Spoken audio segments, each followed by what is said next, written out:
frustration mo, do you share the same frustration as Kuya mong Mike? Kaya ni bisasabihan tamo ngayon.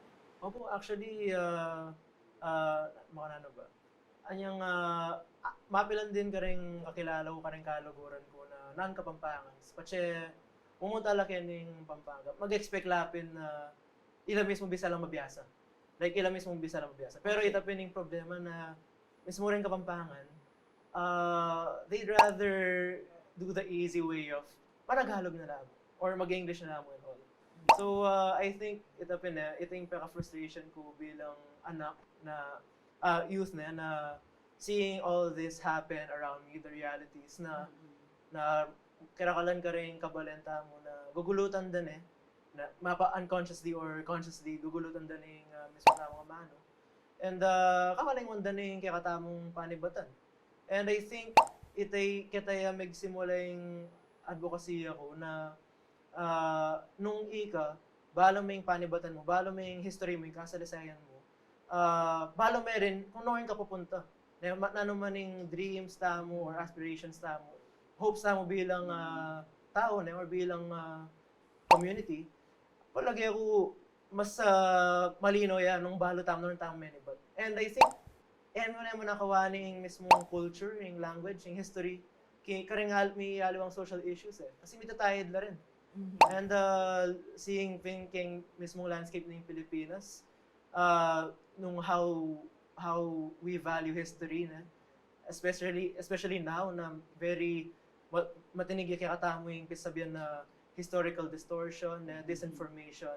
I think it's all the more relevant na balikan tayo yung kakatamong gabon, balikan tayo yung kakatamong tibuan. King kapamilatan through learning yung mismong roots tao. So, ito, for me, nung balo mo yung roots mo, balo mo rin ang tamang papunta. So, ito yung kana ako. Ito yung pag-asa yung balen, nung day nga, makanya na magsalita, kung ba nung Nigel, yan yung bulanan ng June, adwa lang, maulag ang petsa then daratang, June 12, balo tayo, pag-celebran tayo bilang Independence Day. June 15, holiday yan naman Pampanga, uli na ning Pinatubo. Ning anibersaryo na ning pamag Pinatubo eruption. Then yung adwang petsa nga rin atin lang kabaldugan for sure kaya kayong advocates of Kapampangan language and culture kasi keng tutumo nung balikan tamo, yung kasaysayan tamo, maragul na epekto rin yung base militar na ng Estados Unidos, ng kanuan lapin. Metong ka rin talagang naging advocacy ako mo naman in ouster of the US military bases. At lawe ko niyang panahon na ita, ila yung biggest physical symbol na rin kaya katamong pangagapi bilang bansa. Kawalan tamong independensya kasarinlan. Dapat metong mo naman ka rin abalo ko keng panahon na itang pamanagalog. Kasi uling kami, mesane kami kanita niyang magaral keketi Pampanga, bawaling mga Pampangan, bawaling magtagalog. Nanong migbayo? Cooking experience ko, grade 4 na ako, Holy Family. In Filipino, miyabe niya na rin allowed language in eskwela. So, ngayon malyari kang man-English, malyari kang man-Tagalog, pero bawal yung Kapampangan. Anyang panahon nyo? Huwag yung kami na. So, yung high school, ito yung experience ko, yung Chivalier School, bawal yung taga na yung Kapampangan. Pero yung Tagalog, malyari may gamitan. Yung English, malyari may gamitan. So, aking laweri, kaya beyak rin colonial words in Manila, in Tagalog. So is this the Imperial Manila kind of? Kasi yung may ragul kami, wala akong pampamilya, pero rin kabatch ko may kapamilyala. Pero ko lang doon Tagalog din anak na. Bang ela dumalan ketang same repression, suppression, humiliation na delanan mi yung elementary tong high school kami. English o kaya Tagalog doon para lang. Pero ito para lang Kapampangan. Ito yung mga kalungkot. Ngayon, sinabi mo yung June 12 na kini ko mga pakaiti kasi may galing ko Cebu. Oo. Malwat ko kiti Cebu na. Ilan ka man mo Cebu? 5 years ko, may college ko ka rin In June 12 sa celebrate day ng Cebuano. Ayan. Ikatahan mo kaya ting Pampanga sa celebrate tayong Tagalog. In June 12. Uling independence na ng Pilipinas, dapat Tagalog. Wow. Pakanta na. So, antay Kapampangan. Mukha niya lungog ganing Kapampangan. Tanda ng tamo na atin tamong bayaning Kapampangan na linaban para king republikang yan. At metong yung probinsyang Kapampangan, Wow. karelinaban, At para kay Katap metong pala yung yan. kresot, karening sinulat kay patriotic writing, ising anak ng Katipunan, balo tayo ito, yung birhen ng Kakewan, tungkol king pateda ring Amerikano, ang pong Kapampangan. So, rembayaning kalupa ng kresot, de gilo taning karelang Kapampangan para maging lang Pilipino. Kapampangan lang. Sinabi mo nga ito. Sige, Oh, Ben. Kapampangan So lang. tayo yan. Ayan, Kapampangan lang sinulat. Kapampangan lang rin kasabi do. At ela migbayo pa nga tao bilang Kapampangan. Kapampangan la pa mo rin. Ngayon maliliari para maging ka Pilipino dapat managalog ka. Ito nga iti dyan rin Kapampangan. Dahil mong Kapampangan nilang inisip makata. Pero ba't Mike, putang mumunta ako sa Cebu ne. Akit ko rin Kapampangan ka rin. Mga Kapampangan kami. Alam problema. Munta ka Amerika, munta ka mas kinuha rin, naliwang bansa, sumbalo mong Kapampangan la. Mga Kapampangan kayo. O ba't putang... At yung mismong lugar mo. At yung Kapampangan, o ba't bala mo yung tendency pin?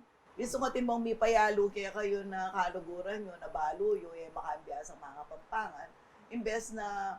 Imbes na yagkat itang influensyahan niya para yung mga Pampangan nyo. Ikayo nga ning mag-adjust. Ikayo mag-adjust kayo para managalog kayo. Naralawe mo ka rin, Nigel. Only was speaking general king idea na perpetuate na nung pilit mong Kapampanganan mo ring dayo, maglupano exclusive. Pero kako ali nung ika mga Pampangan ka, na karing dayo, bla mo, for me, i-include mo laking kultura mo It's more inclusive. May itang welcome mo laking yato mo. So, kanako, magsilbitang sabianda na masyado kang exclusivist or purist nung pilit may Kapampangan ka ring alawa, mo rin pipilit For me, kaya mo As in, this is my culture, this is my language, you're welcome and I'm including you in it. So, please, please, be one with us, kumbaga. So, ito. Actually, kung ay estudyante king CCA, adwala, warayla, miras laking Angeles, yung iba na nitang bagyo king kaya, king Tacloban. Kaya ba't, metong ka rin frustration do. Bisa lang, uling kaya nino kanutok nang kaya nino mag-aral, kaya nino mag-obra, bisa lang mabiyasang Kapampangan. Pero ring mismong Kapampangan, kanong bala mo sa sarading pasbul do. Karela. Uling dobring mabiyasang Kapampangan. Edo tuturo. Tatagalugan dala. Ano Pero lagi ginawa lang paralan para mabiyasa lang Kapampangan. So, ngayon putang manyalita lang Kapampangan, bala mo dagulaketi. Pero waray la rin tao nga rin. Mas kompleto yung pang Pilipino mo nung mo muna may nanamnaman kay butura na ning at the core yung kaya Kapampangan. That's what you were saying a while ago. Well, kasi, ala naman talagang Pilipinong kapudnya Pilipino. Gato-gato ngere. Atin yung yamot yan Naning yamot no. Nung tubo ya Ilocos, Ilocano yan. Nung tubo ya Cebu, Cebuano yan. Nung tubo ya Iloilo, Ilonggo yan. Tubo yung Kapampangan yan. Yung Pilipino, na kailangan tatagapan, na yung Pilipinas, mo kabud metong bangsa. Nung metong yang balen, abubuwan na rin yung katutubong bangsa nga rin Bangsa la rin uling at ilang sarili ng amano ang pong kultura. Mo kabud dialects o tribes. Deni. Languages la. Ang masakit, pilit na yung buburan ng gobyerno tayo. Pilit na yung di-discount ito. Yung susulong ng alapatugot ng gobyerno tamo. Metong yamong kultura ang pong amano, ang pong identidad ng Pilipino. Itang diversity tamo nga man do. Antayo, no? Kanya miraras. Pero lately, pag sinabi mong itangkot ang Ewarisong Agosto at buwan ng wikahanan bala mo lately, daramdaman kong sasabihan, pag sinabi nating wika, lahat ng wika. Ali, Mika Facia ito.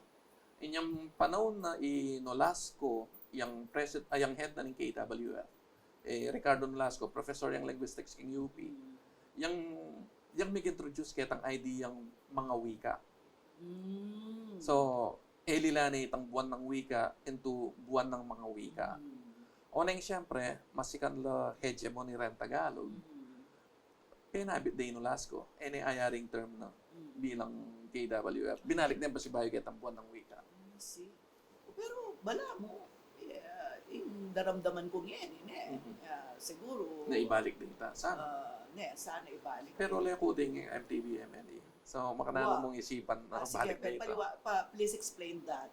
Kasi metong niya mo naman ka rin kaya kaming pisasabihan niyan kaya kaming education committee. Itang bakit but nila ko. Yatin lang explain na then DepEd. Yung explanation na niya, kanong may babala rin kaya katamong ratings king kay uli na ning MTV MLE niya. May babala ka na rin scores tamo. Itang mother tongue based multilingual education. Okay. Wow. Sabi na ni DepEd, tiknangan din niya kami yan. Wow. Uling ka nung may nga babala rin test scores tamo, mabilog Asya o mabilog Ayato, manibat ka, yung sasangkad da yung MTV MLE. Kabang based ka rin test, na nga pininadapt da yung menu ng MTV MLE, mas mabiyasa yung anak nung gamitan mo yung sarili ng amano. Na, unang, uling for the longest time, ring indigenous languages tamo suppress no ng gobyerno. Ring talaturong for the longest time babawal din yung sarili ng amano. Kabira-bira ngayon, required lang gamitan, datang babawal da. Yan, pinikit yung resistance kaya ng Pampanga. Yung Pampanga, yung masikan, yung resistance kaya ng MTV MLE. Kaya hindi pinyalong ng MTV MLE as it can last dala. You do not believe then in a national language.